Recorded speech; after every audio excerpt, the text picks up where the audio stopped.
Doctor Manmohan Singh এই নামটির সঙ্গে আমরা প্রায় সবাই কম বেশি পরিচিত।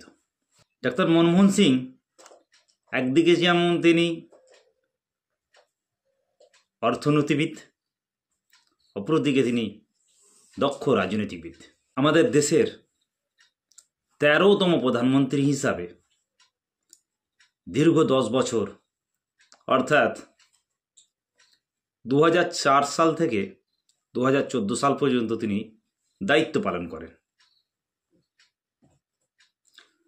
সেই মুহূর্তে আমার দেশ ভারতবর্ষ এক উদীয়মান দেশ, একটা প্রগতিশীল দেশ হিসাবে বিশ্বের 5 থেকে 6টি দেশের মধ্যে এসে গিয়েছিল, প্রথম 5 থেকে 6টির ভিতরে। তিনি প্রাথমিক জীবন তিনি 1932 সালে 26শে সেপ্টেম্বর গাহো পাঞ্জাব, অর্থাৎ যেটা বর্তমানে পাকিস্তানের অন্তর্ভুক্ত, তিনি সেখানে জন্মগ্রহণ করেন। তারপরে প্রাথমিক শিক্ষা তাঁর পাঞ্জাবি। পরবর্তীকালে তিনি পাঞ্জাব বিশ্ববিদ্যালয় থেকে অর্থনীতিতে স্নাতক হন। তারপর স্টুডেন্ট হিসাবে তাহলে তিনি কেমন ছিলেন, তারপর অক্সফোর্ড ইউনিভার্সিটি থেকে স্নাতকোত্তর পালন করেন এবং অক্সফোর্ড ইউনিভার্সিটি থেকে তিনি ডক্টরেট করেন এবং কেমব্রিজ বিশ্ববিদ্যালয় থেকে উনি স্নাতকোত্তর করেছিলেন।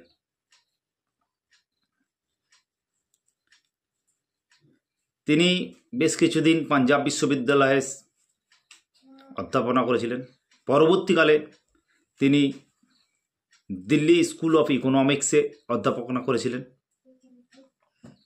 তিনি শিক্ষকতার জীবন তাঁর। তারপরে তিনি তাঁর আন্তর্জাতিক পেশা হিসেবে তিনি জাতিসংঘে দীর্ঘদিন কাজ করেছিলেন এবং আন্তর্জাতিক মুদ্রা দপ্তরে কিছুদিন কাজ করেছিলেন, মুদ্রা তহবিলে। তিনি দীর্ঘদিন, বেশ কিছুদিন 1982 সাল থেকে 1985 সাল পর্যন্ত তিনি ভারতবর্ষের রিজার্ভ ব্যাংকের গভর্নর ছিলেন।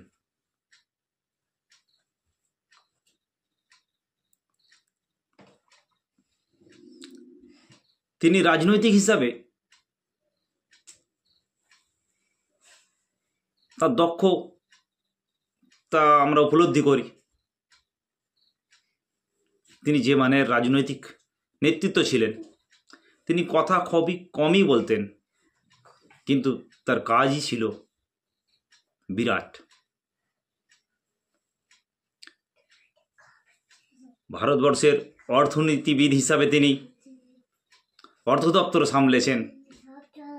রাজনৈতিক জীবনে তিনি অর্থমন্ত্রী ছিলেন 1991 সাল থেকে 1996 সাল পর্যন্ত।